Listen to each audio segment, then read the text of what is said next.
오늘 이 시간 증거될 하나님의 말씀은 고린도전서 12장 1절에서 12절 말씀입니다. 말씀을 함께 봉독하겠습니다.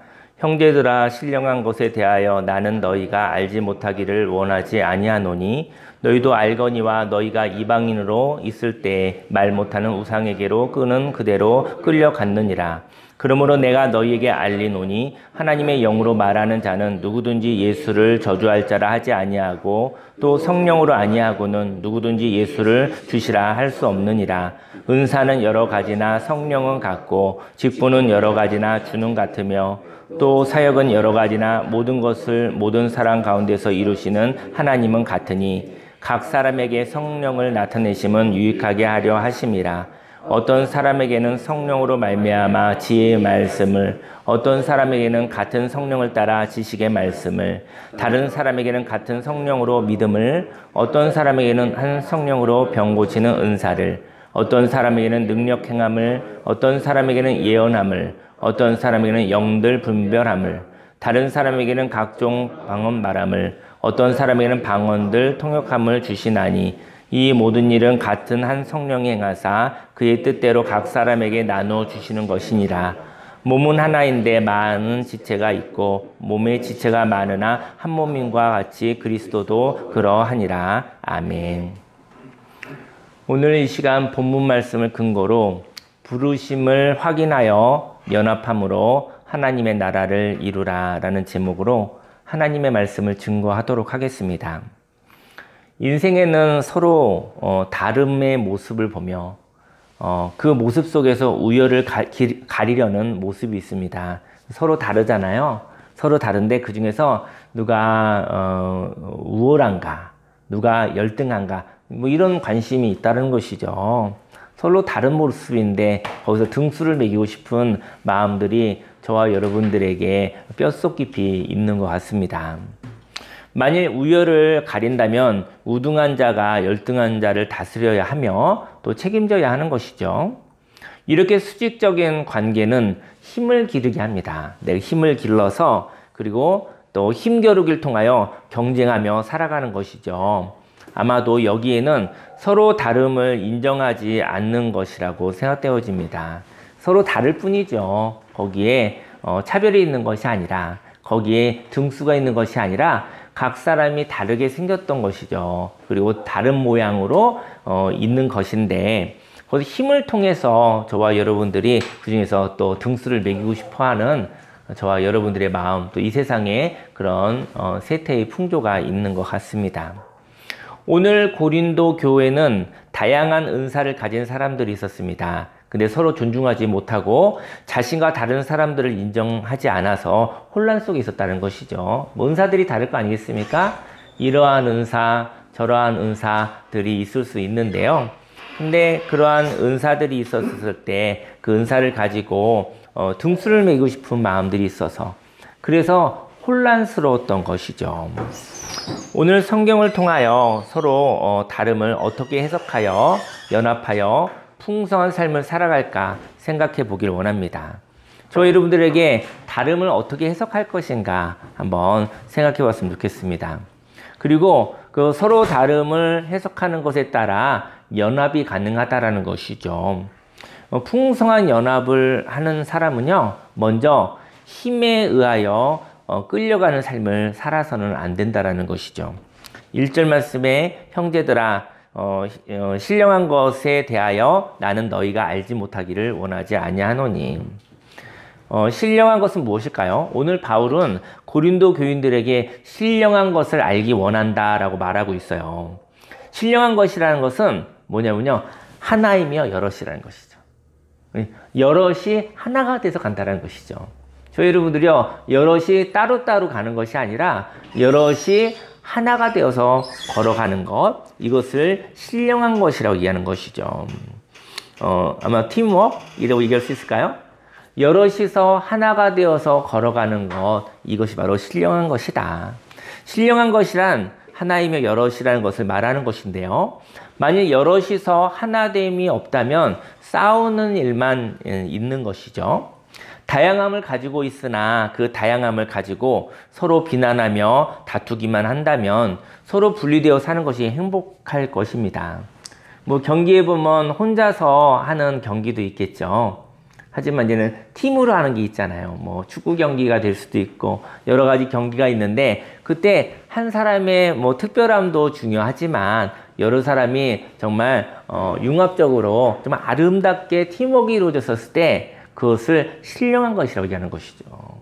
한 사람의 특별함, 한 사람의 우월함이 있지만 팀워크가 없음으로 인해서 잘 이루어진, 어떻게 보면은 각자의 모양이 있는 것이죠. 각자의 포지션이 있고 각자의 역할이 있는데 그것이 잘 어우러지면 그 팀은 참으로 강한 팀입니다. 그것은 참 영향력 있는 팀이라는 것이죠. 한 사람이 굉장히 잘날 수 있지만 멋있게 어우러져 있는 그 팀을 당해낼 수는 없는 것입니다. 이런 신령한 것을 저와 여러분들이 알기를 원한다라고 오늘 성경은 이야기하고 있는 것 같습니다. 다양함을 가지고 있으나 그 다양함을 가지고 서로 비난하고 다투기만 한다면 서로 따로 분리되어 있는 게 낫죠. 그런 것을 이해할 것입니다. 그러나 서로 나누어져 있으나 서로 나누어져 있어도 행복할 수 있다는 것이죠. 나누어져 있는 시간은 어떤 시간이죠? 그 시간은 바로 자유를 누리는 시간입니다. 저와 여러분들이 구별되어서 혼자만에 있는 시간들, 구별되어져 있는 시간이 꼭 필요합니다. 그때 자유를 누리는 시간입니다. 그리고 그 자유로 인하여 충분히 독립되면요, 사람이요 충분하게 충전되어지면 그 사람에게는 어떠한 감정이 생기냐면요, 심심함이라는 것이 생기죠. 심심하고 그리고 또 외로움을 느낀다는 것이죠. 이 심심함과 외로움은 아주 좋은 감정입니다. 심심함이 있었을 때 새로운 것을 향한 호기심이 생기는 거죠. 이 호기심은요, 이 소망, 이런 사모함, 이 호기심은 이거는 하나님의 선물입니다. 또 외로움이라는 것은요, 외로움을 자꾸 부정적으로 해석하는 사람이 있는데, 외로움이 있을 때 함께함에 대한 열망이 있고 함께함에 대한 지혜도 생기는 것입니다. 진정한 함께함의 가치를 알게 되는 것, 그것은 심심함과 외로움, 그것을 느낄 때 가능하다는 것이죠. 하지만 고린도 교인들을 향하여 이방인으로 있었을 때, 고린도 교인들도 처음에는 이제 이방인들이었거든요. 하나님을 알지 못하는 사람들이었죠. 이방인으로 있을 때 각자가 섬기는 신들이 있었어요. 각자가 섬기는 신에 의하여 힘을 기르는 거예요. 세상에 있는 신들은 무엇이냐면 이렇게 얘기를 합니다. 힘을 길러라. 그 힘으로 서로 파괴하며 살아라. 그 힘으로 잘난 척하면서 살아라. 그 힘으로 인해서 자기 자신만을 위해서 살아라. 이렇게 얘기를 하고 있는 것이죠. 팀이 생길 수는 없는 것이죠. 그 모습이. 2절에 너희도 알거니와 너희가 이방인으로 있을 때 말 못하는 우상에게로 끄는 그대로 끌려갔느니라. 저와 여러분들이 너 자신만을 위해서 살아라. 다른 사람이 어떻게 되든지 상관없이 살아라. 이것은 가르쳐주지 않아도 끌려가듯이 살아간다는 것이죠. 그건 배우지 않아도 그냥 본성 가운데 있는 모습이에요, 사실은. 근데 참 저급한 본성에 속하겠죠. 우리도 고린도 교인처럼 각자의 소신대로 선택한 것을 우상화하여 고집하며 살아갔었습니다. 그리고 그 고집이 헛되이 사라질 때 저와 여러분들도 허무하게 없어지는 것이죠. 그리고 헛된 우상이 끌고 가는 대로 끌려가는 삶을 과거에 살지 않았나 모르겠습니다. 이렇게 풍성한 연합을 위해서는 자기 자신만을 위하는 삶에 끌려서 살아가지 않아야 합니다. 만일 저와 여러분들이 자기 자신만을 위하여 삶을 살아보았다면 그것으로 외로움과 심심함을 통하여 연합을 꿈꾸는 자가 되기를 소망합니다. 저와 여러분들에게 자기 자신만을 위해서 살면 안 된다고 하지만 자기 자신만을 위해서 살아본 경험은 필요한 것 같아요. 자기 자신만을 위해서 살아본 경험이 있었을 때 그때 심심함과 그리고 외로움이라는 감정을 느끼고 난 다음에 그리고 함께 연합한다라는 것을 향한 꿈이 생긴다라는 것이죠. 근데 자기 자신만을 위해서 살아본 적이 없는 사람은 그 사람들은 마음속에 늘 속상함이 있다라는 것이죠. 저 여러분들 자기 자신을 위해서 살아가는 삶을 경험하시기를 예수님의 이름으로 축원합니다. 풍성한 연합을 하는 사람은 다음으로 내가 전체적인 예수가 아니며 부분적 예수라는 것을 알아야 합니다. 3절 말씀에 그러므로 내가 너희에게 알리노니 하나님의 영으로 말하는 자는 누구든지 예수를 저주할 자라 하지 아니하고 또 성령으로 아니하고는 그 누구든지 예수를 주시라 할 수 없느니라. 예수님이 십자가에서 죽으셨잖아요. 죽음을 당하셨죠. 이것은 곧 저주와 또 같았습니다. 저주라는 것은요, 생명을 갈아 넣었어요. 생명을 갈아 넣었는데 그렇게 최선을 다해서 살았는데 아무도 그 가치를 알아주지 않는 그런 괴로움입니다. 그러면 저 여러분들에게도 십자가는 있는 것 같아요. 저 여러분들이 인생을 걸었는데, 인생을 걸고 살았는데, 가치 없음으로 끝난 거예요. 헛된 인생. 이것이 십자가일 수 있어요. 이런 모습이. 예수님이 온 세상에, 온 인류의 영혼을 위해서 생명을 넣으셨어요. 근데 아무도 고맙지 않고, 아무도 그 가치를 모르는, 그리고 예수님을 향하여 저주받은 자군, 전 재수없는 자군, 벌받은 자군, 이거 얼마나 억울한 일이겠습니까? 정말 허무한 일이 되겠죠. 인생 가운데 희생이 있습니다. 그런데 하나님 말고는 아무도 모르는 것 같습니다. 저와 여러분들의 삶에 하나님만 아시는 바가 만약에 있다면 하나님의 저와 여러분들에게 사랑의 빛을 진 것과도 같습니다. 저 여러분들이 어떠한 훌륭한 일, 소중한 일을 했어요. 근데 사람들은 아무도 모르는 거예요. 좀 희한하게도 잘 모르죠. 그런데 그때 하나님밖에 모르겠구나. 아무도 모르겠구나. 이때 우리는 속상할 수 있습니다. 속상할 수 있는데 그 속상함을 넘어서 하나님이 나에게 사랑의 빛을 지셨구나. 하나님이 은혜해 주실 근거가 생긴 것입니다. 저희 여러분들이 그렇게 해석하신다고 한다면 그 속상함과 그런 괴로움 속에서 저희 여러분들이 또 자유케 될 수 있지 않을까. 인생을 살아가면서 정말 열심히 사는 경우 있거든요.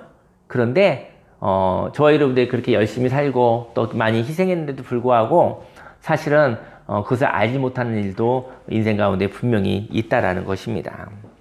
인생에는 모범이 있습니다. 인생에는 방향이 있습니다.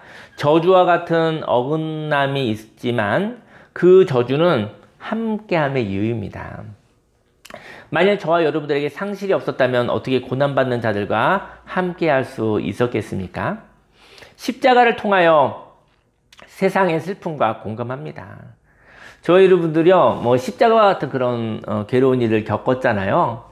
이건 왜 이런 일이 있는 거야? 나한테 이런 어려운 일이 있는 거야? 이런 건 없어도 되는데 그런 일들이 우리 삶 속에 분명히 있죠. 그런데 그것은 세상의 슬픔과 공감하는 것이라는 것이죠. 예수님이 십자가에서 죽으신 사건은 이 세상에 있는 모든 아픔과 고통과 죽음과 함께 공감하는 시간이었던 것이죠. 그리고 그 공감이 그들과 연합하여 하나님의 인도하심으로 주님을 따라 부활에 참여하게 한다는 것이죠. 예수님의 십자가에 죽으신 사건을 통해 저와 여러분들이 정말 연약할 때, 때로 여러분들의 내 삶 속에 상실이 있었을 때 우리 예수님이 저와 여러분의 그 마음, 아픈 마음을, 그 상황을 아시겠구나. 하나님이 예수님을 통해서, 하나님이신 예수님이 나와 함께 고통받으셨구나. 그것이 저와 여러분들이 혼자가 아니라는 그 외로움에서부터 탈출하게 한다는 것이죠. 그리고 그 예수님의 손목을 잡고 그 예수님의 인도하심을 통해 저와 여러분들이 그 십자가를 통과하여 부활에 참여할 수 있는 그런 근거가 된다는 것입니다. 예수님 십자가는 저주가 아닙니다. 십자가는 세상과 만나는 시간입니다. 여러분들과 제가 어려운 일 겪으면 세상과 만나는 시간이다라고 해석하시기를 예수님을 축원합니다. 4절 말씀에 은사는 여러 가지나 성령은 같고 하나님이 주시는 부르심은 여러 모양이 있습니다. 각 사람의 은사가 다르거든요. 각 사람마다 은사가 다르고 부르심이 달라요. 다르게 생겼어요. 다양한 은사가 합하여져서 세상을 살아가게 하는 것입니다. 세상을 아름답게 하는 것입니다. 하나님이 주시는 부르심은 여러 모양이 있습니다. 은사가 있다는 것은요, 어려움이 없는 것이 아니라 그 어려움보다 큰 생명이 있는 사람이라는 것이죠. 저 여러분들이 인생을 살다 보면 오늘도 어려움이 있어요. 어제도 어려움이 있었어요. 근데 그 어려움을 대하는 태도에 그 어려움보다 큰 생명, 생기, 활기, 능력 이런 것이 은사라는 것이죠. 저희 여러분들이 어려움이 없는 것이 아니라 어려움이 있어도 그것을 넘어설 수 있는 하나님이 부어주신 것, 하나님이 부어주신 능력이 바로 은사요 재능인 것이죠. 그것이 바로 은혜인 것이죠. 5절 말씀의 직분은 여러 가지나 주는 같으며 그 직임은 봉사의 위치를 얘기하거든요. 봉사의 위치도 여러 가지입니다. 하지만 그 봉사의 위치에 서서 살아가는 삶을 통하여 주님의 인도하심을 받는 것이죠. 우리의 몸이 서로 다르나 한 몸으로 주님을 따라 살아가는 것입니다. 또 6절에 사역은 여러 가지나 모든 것을 모든 사람 가운데서 이루시는 하나님은 같으니 또 행하여서 일하여진 결과가 있어요. 그걸 갖다가 이제는 사역 또는 역사 이렇게 얘기를 하는데요. 저희 여러분들이 많은 일들이 있는데 그것의 결과는 또 다양하잖아요. 다르잖아요. 근데 이것이 모든 사람 가운데서 이루시는 하나님, 모든 사람 가운데 이루시는 하나님이 하시는 것이라는 것이죠. 모든 결과들이 다르나 이것을 하나님이 이루시는 것이라는 것이죠.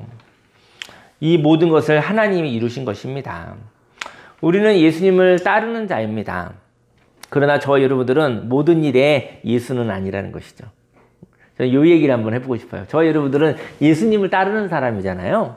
근데 저와 여러분들이 예수는 아니잖아요. 그죠? 대한민국에 이단의 교주들이 많대요. 그 사람들을 변별하는 증거가 뭐냐면 나는 완벽하다 이러거든요. 나는 완전하다. 물론 은혜를 받을 수는 있죠. 그 통일교회 문선명 씨도 그랬었고 뭐 많은 이단의 교주들이 그 사람들이 은혜를 받은 사람들이에요. 근데 은혜를 받고 은사도 있고 병도 고치고 그리고 멋있는 말도 하고 깨달음도 있고 통찰력도 있고 뭐 좀 탁월한 사람입니다. 그런데 어느 날 그 사람이 헷가닥해가지고 선을 넘어갔어요. 내가 하나님이다 이러고 외쳐버린 거예요. 그러니까 능력이 많다고 해서 은사는 선물로 받은 거잖아요. 은사는 무엇인가 선물로 받은 건데 받은 사람이 주는 사람이다 한 거예요. 하나님의 은혜를 받았는데 저희 여러분들이 하나님의 함께 생명을 받고 난 다음에 어느 날 저희 여러분들이 하나님이다 그런 거예요. 그럼 우리는 죽지 말아야 되잖아요. 우리는 상실이 없어야 되는 거잖아요. 우리는 완벽해야 되는 것이잖아요. 우리는 어긋나서는 안 되는 것이잖아요. 그 이단의 교주들이 얘기한 자기들의 말에 걸려서 모순에 빠져버린 것이죠. 그들도 죽었으니까. 예, 뭐 문선민 씨가 죽었고 또 여러 가지 뭐 많은 자기가 뭐 하나님이다 얘기한 성령님이다 얘기한 사람들, 그 사람들이 내가 예수님이다 얘기한 사람들, 그 사람들이 죽었다라는 것이죠. 그리고 어긋났다라는 것이죠. 저희 여러분들은 예수님을 따르는 자입니다. 그러나 저와 여러분들은 모든 일에 예수는 아니라는 것이죠. 사람과 사람이 예수님을 따르는 자입니다. 그리고 따르는 모습은 하나님의 부르심을 향하여 각자 다른 모양으로 따라가는 것이죠. 그리고 다른 사람이 다른 모양으로 하나님의 부르심으로 하나님의 일을 한다는 것을 알 때 풍성한 연합이 가능한 것입니다. 저와 여러분들은 은사를 통해서 저와 여러분들은 A라는 모양의 예수인 거예요. 어떤 은사를 가진.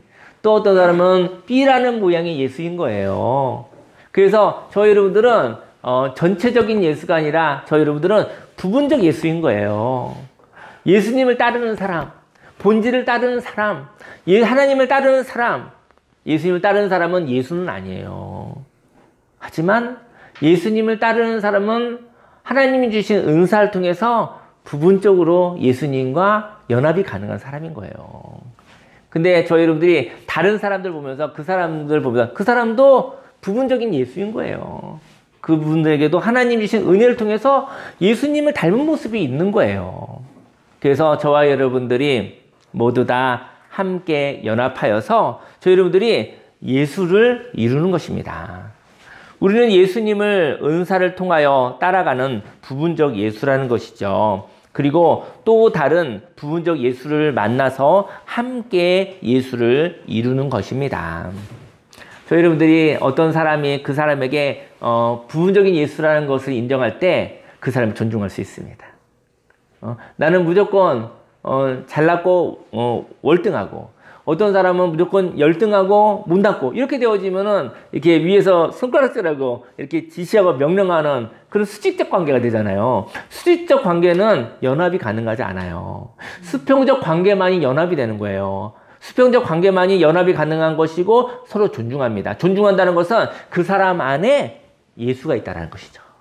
그 사람 안에 하나님이 주신 은사로 부분적 예수가 있다는 것이죠. 하나님의 형상이 있다는 것이죠. 그 하나님의 형상이 있음을 알 때 그때 존중과 연합을 할 수 있게 되는 것입니다. 풍성한 연합을 하는 자는 마지막으로 유익함을 위하여 나누어 주는 것입니다. 7절 말씀에 각 사람에게 성령을 나타내심은 유익하게 하려 하심이라. 하나님의 부르심을 확인할 수 있는 것은요, 성령의 나타나심이 있을 때예요. 저희 여러분들이 은사를 받거든요. 재능이 있어요. 사람마다 재능이 다 있어요, 사실은. 근데 사람들끼리 서로 잘난 척해서, 야, 너는 은사가 없어, 너는 재능이 없어, 상대적으로 막 이렇게 하는 거죠. 내가 너보다 더 잘난 게 있어, 더 잘한 게 있어. 그러면 그 부분에서 은사가 있는 거겠죠. 하지만 상대편이 나보다 잘하는 것이 있어요. 그 사람에게도 은사가 있는 거예요. 그러면 은사대로 살아가면 이 세상이 유익하게 되는 거예요. 은사 있는 사람한테 그 일을 시키면 아주 잘 됩니다. 생산과 창조가 일어나기 때문에 남아요, 남는 것을 나눌 수가 있어요. 근데 은사가 없는 사람이 그 일을 하면 부족해요. 아무리 열심히 하고 아무리 애를 써도 유익하지 않아요. 하나님이 저와 여러분들을 부르셨고 하나님이 저와 여러분에게 주신 은사가 분명히 있습니다. 근데 그 은사를 발견하는 것이 삶의 비전이요, 그리고 인생 가운데 하나님의 능력이요, 기쁨이요, 즐거움인 것입니다. 근데 저희 여러분들이 어렸었을 때 너무나 구박을 많이 받아서 이게 못난 자로, 아무것도 재능이 없는 자로 만약에 낙인이 찍혀서 그 마음이 그 마음속에 새겨져 있어서 열등감 속에서 자기 자신을 힘들게 생각하고 살아오고 있다고 한다면 하나님이 주신 은사를 발견할 수가 없어요. 하나님이 주신 재능을 발견할 수도 없고 또 회복할 수가 없어요. 하나님께 물어보시기를 예수님을 축원합니다. 내가 누구보다 다 잘날 수는 없지만 내가 누구보다 좀 더 잘하고 좋아하는 일이 있어요. 그 은사로 살아가실 때 쉽지 않은 인생 능력 있게 또 세상을 유익하게 살아갈 수 있습니다. 저 여러분들의 그 은사를, 하나님의 은혜를, 하나님의 선물을 하나님과 기도하는 가운데, 교제하는 가운데 다시 한번 발견하시기를 예수님으로 축원합니다. 하나님의 부르심을 확인할 수 있는 것은요, 성령의 나타내심이 있을 때라는 거예요. 7절에 각 사람에게 성령을 나타내심은 유익하게 하려 하심이라. 그래서 성령의 충만함, 성령의 나타내심에 대한 우리가 관심이 있는 거예요. 하나님께서 성령의 감동을 주셨습니다. 이때 은사를 발견할 수 있는 것이죠. 성령의 감동을 주셨을 때 나를 발견할 수 있는 거예요. 내가 어떤 재능이 있는지를 발견할 수가 있는 거예요. 하나님의 저와 여러분들을 유익하게 하는 것은 은사를 주시는 것입니다. 은사로 살면은 쉽지 않은 인생 재미있게, 즐겁게, 행복하게, 때로는 어려움이 있어도 그 즐거움이 있다라는 거예요. 은사의 발견은 성령이 나타나셔서 저와 여러분들에게 어떠한 삶을 좋아하는 것을 주신다라는 것이죠. 이렇게 성령이 나타나셔서 8절 말씀에 어떤 사람에게는요, 성령으로 말미암아 지혜의 말씀을 준대요. 어떤 사람에게는 같은 성령을 따라 지식의 말씀을 준다고 합니다.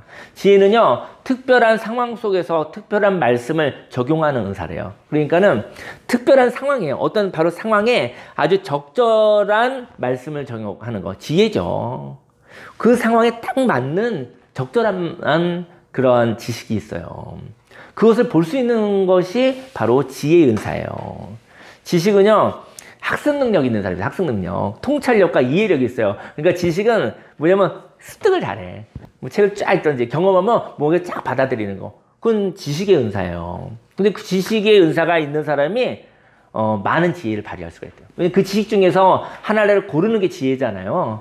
그 지식이 있는 사람이 지혜의 은사가 있을 가능성이 높아요. 지혜는 선택을 잘한다는 건데 경우의 수가 많아야, 경우의 수가 다양하고 풍성해야 선택할 수 있잖아요. 선택할 것이 없으면, 지식이 없으면 지혜가 없을 가능성이 있는 것이죠.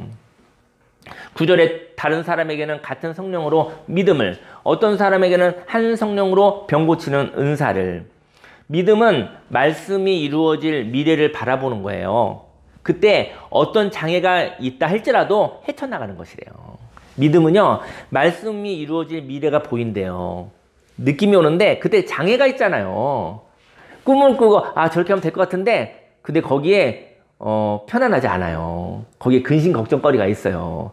그걸 한번 선택해보고 한번 해보고 싶은데 걸리는 게 있어요. 그 장애를 헤쳐나가는 것이 믿음인 거예요.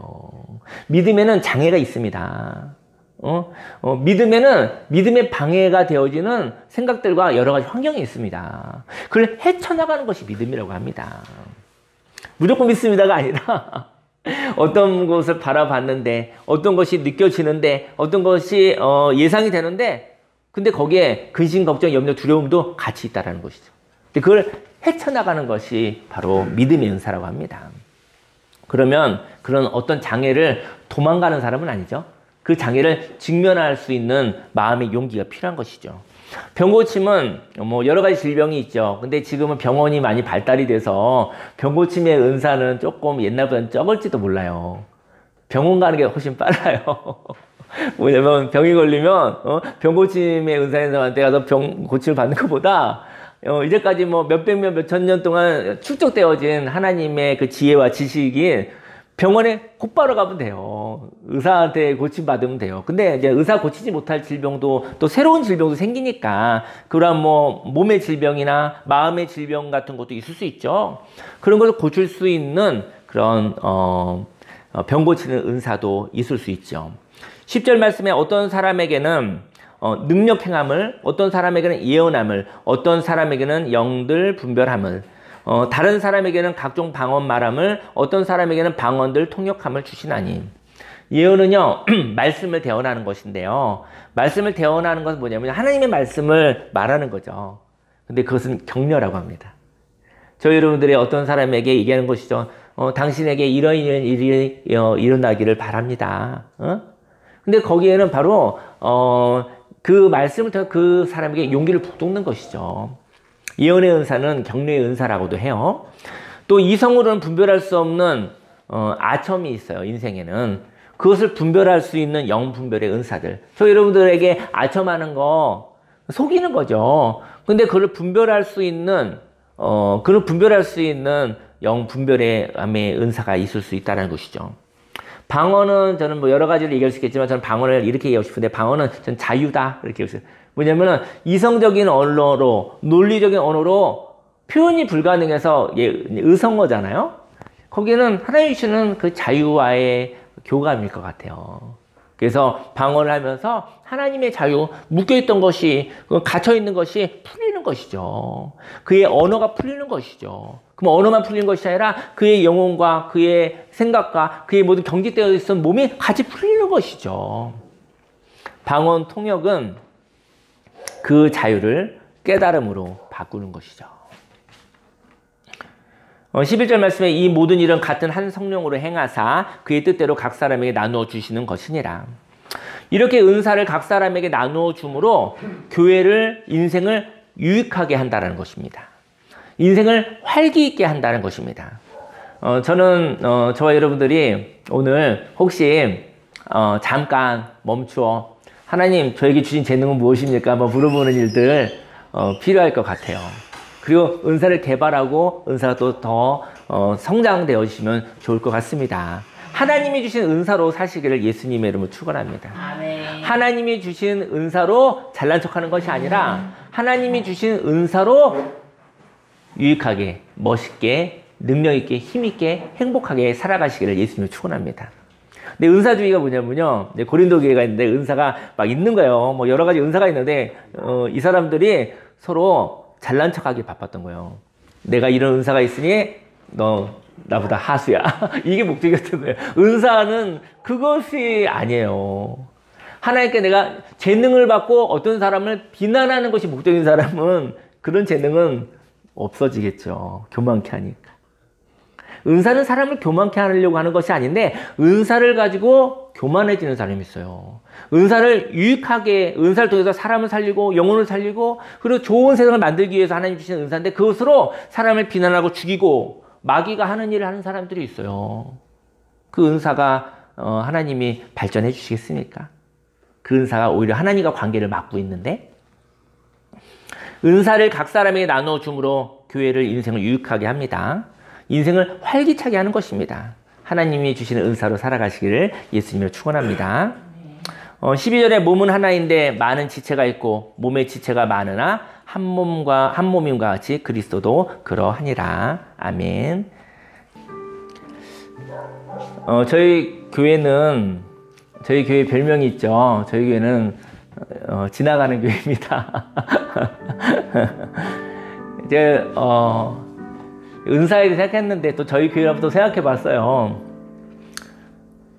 저희 교회는 교회를 체험하는 곳인 것 같아요. 제가 생각할 때 교회에 대한 오해가 있을 수 있잖아요. 살다 보면 그 오해를 푸는 곳이 참전순복음교회 같아요. 제가 이제는 말씀을 준비하면서 한번 은사 생각해 보면서 참전순복음교회 부르심은 무엇일까라고 오늘 새벽에 좀 생각을 해보게 됐어요. 하나님에 대한 오해가 풀리면 하나님을 알고 싶잖아요. 그리고 성경도 알고 싶잖아요. 성령님의 나타내심을 이렇게 체험하고 싶잖아요. 하나님과의 관계, 교회를 통해서 하나님과의 관계가 어그러졌다면 저희 참전순복음교회는 교회에 대한 오해가 풀리는 곳이었으면 좋겠어요. 그리고 난 다음에 하나님과 성경에 대해서 또 성령님에 대해서 호기심이 다시 생기고 회복되어지는 교회였으면 좋겠어요. 근데 이 세상에 교회가 많잖아요. 참전순복음교회는 그 많은 교회 중에 한 교회일 뿐이에요. 하나의 부르심을 통해서 이 교회에서 모든 것을 할 수는 없어요. 근데 하나님이 부르심대로 하나님이 원하시는 대로 이 교회가 가는 곳이죠. 저와 여러분들도 마찬가지. 사람이 교회거든요. 저와 여러분들이 이 세상에 전부일 수는 없잖아요. 모든 걸 다 잘하는 삶일 수는 없잖아요. 근데 저와 여러분들의 부르심이 있어요. 그 모습으로 살아가는 거, 그 소명으로 살아가는 거, 그때 내 영혼이 잘 되고 범사가 잘 되고 강건한 축복이 있지 않을까. 먼저 저와 여러분의 영혼이 유익하게 되어지고 그 생명이 흘러넘쳐 세상에도 유익하게 되지 않을까. 그건 세상에서 얘기하는 그 유익함 말고 하나님이 생각하는 유익함이요. 그런데 이런 호기심이 생기려면요 회복이 돼야 되는데 회복은 어디서 생기냐면요 자유로울 때 생깁니다. 그래서 쉴 때 생긴다라는 것이죠. 5년 전에 인생의 위기를 겪었었던 어떤 집사님 가정이 있었어요. 근데 이제는 갑자기 어려운 일이 생겨서 집이 넘어가고 굉장히 어려운 일이 있었어요. 근데 그래서 사모님하고 아는 분이어서 SOS가 되어져서 급하게 강화로 이사 오게 됐었어요. 근데 그러고 나서 이제 1년 정도 이제 쉼을 가졌거든요. 쉼을 가졌는데 그리고 나서 그분이 얘기를 하더라고요. 그 집사님 가정인데 이 교회에서 이런 것도 했으면 좋겠어요. 이 교회에서 저런 것도 했으면 좋겠어요. 이렇게 얘기를 하시더라고요. 근데 그것을 저희가 다 하기가 쉽지가 않더라고요. 근데 그분의 열정을 다 채워줄 수가 없더라고요. 이것도 하고 저것도 하자고 하시는데 그랬었거든요. 참전순복음교회는 쉼을 체험하는 교회거든요. 여백을 체험하는 교회거든요. 심심함을 체험하는 교회고 그리고 하나님이 주시는 호기심을 발견하는 교회거든요. 하나님의 좋으심을 경험하는 교회인데요. 그 집사님의 그 열정을 채워드릴 수 없어서 참 미안했었어요. 어느 날 그 집사님이 얘기하더라고요. 교회를 바꾸고 싶다고. 근데 개척교회라 근데 본인이 하고 싶은 일을 참전순복음교회에서 이것저것 하고 싶었던 거예요. 근데 저희가 그걸 할 수 없으니까 이게 채워지지 않았던 것 같아요. 근데 지금은 좀 사람이 되게 많아졌잖아요. 저희 교회가 지금 엄청나게 많아졌잖아요. 근데 그분이 이 교회에서 나가기가 너무 미안했던 거야. 차마 그 말을 못 하겠던 거예요. 그래서 자신은 이제는 충분히 쉬었고 또 이렇게 막 뭐 움직이고 막 여러 가지 활동이 있는 교회로 가고 싶었는데 도리상 몇 사람 없었거든요. 저희 가족과 몇 사람 없었었는데 거기서 발을 빼는 게 너무 인간적으로 미안했었나 봐요. 그래서 마음이 이제 다른 곳에 있으려고 하니 도리상 있으려고 하니 너무 괴로웠었던 거죠. 너무나 미안해서 그 말을 할 수 없었다고 합니다. 충분히 쉬었기 때문에 활동하고 싶었던 거예요. 그리고 많은 여러 가지 활동이 있는 교회로 가셨어요. 그리고 저희가 축복해서 이렇게 보냈거든요. 그리고 몇 달 전인가 한번 또 봤어요. 다시 만나도 좋은 관계가 참 누구나 기쁘게 만나고 그리고 헤어질 때는 고마움으로 헤어지면 좋을 것 같아요. 그리고 그래야 또 다시 만날 수 있는 여운도 있겠죠. 저희 교회는 하나님을 향한 호기심이 회복되는 교회입니다. 그리고 하나님을 또 이렇게 여러 가지 모습으로 활동하고 싶은 그런 교회로 이렇게 좀 그 다음 단계로 또 이렇게 축복하게 보낼 수 있는 교회의 모습이죠. 2년 뒤에 강화로 이사 오고 싶은 분이 있대요. 도시의 생활을 정리하고 아이들을 전원해서 양육하고 싶다고 하시는 분이 최근에 생겼어요. 그래서 오실지 안 오실지 모르지만 마음으로는 기도를 열심히 하고 계시는데 아마 그때 또 저희 교회와 연합을 하겠죠. 만남과 이별이 있습니다. 설레임으로 만나고 고마움으로 이별하고 싶습니다. 저 여러분 오늘을 소중히 살아가고 싶습니다. 어제는 정해져 있어서 작업이 불가능해요. 어제는 다 지나가고 그랬어요. 어떻게 손을 쓸 수가 없어요. 미래는 정해지지 않아서 너무 두렵고 피곤합니다. 그래서 하나님이 어제를 살고 미래를 사는 것이 아니라 오늘을 살라는 거예요. 미래는 불가능해요. 과거는 불가능해요. 어떻게 할 수가 없어요. 미래는 정해져 있지 않아서 지금 어떻게 애를 쓰고 발버둥 쳐도 뭐 어떻게 될 수도 없어요. 그래서 예수님이 오늘을 살라고 하신 거예요. 오늘은 과거에 못다 그린 그림이 있다면 그 그림을 그리십시오. 그리고 미래를 기대하는 꿈이 있다면 그 설렘으로 오늘 또 사시기 바랍니다. 저는 모든 사람들이 고아다라는 생각이 들어요. 고아가 있는데 고아에게 부모가 없나요? 고아는 부모가 있잖아요. 근데 고아에는 뭐가 없냐면요, 양육자가 없는 거예요. 생물학적 부모는 있어요. 그러니까 태어나 존재했죠. 근데 양육자가 없는 거예요. 저와 여러분들은 다 육신의 부모가 있어서 태어났습니다. 근데 하나님 방식에서는 고아예요. 하나님 방식을 양육받지 못했어요. 참된 자유와 평화가 무엇인지 저와 여러분들 양육받지 못했어요.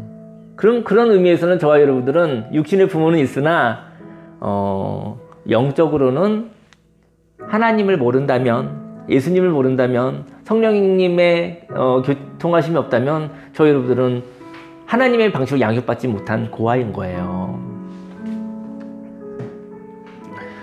저는 저희 여러분들이 인생을 살아가면서 하나님과의 관계가 회복되기 원하고요. 하나님의 방식으로 양육받아 하나님 주신 은사로 살아가시기를 예수님을 축원합니다.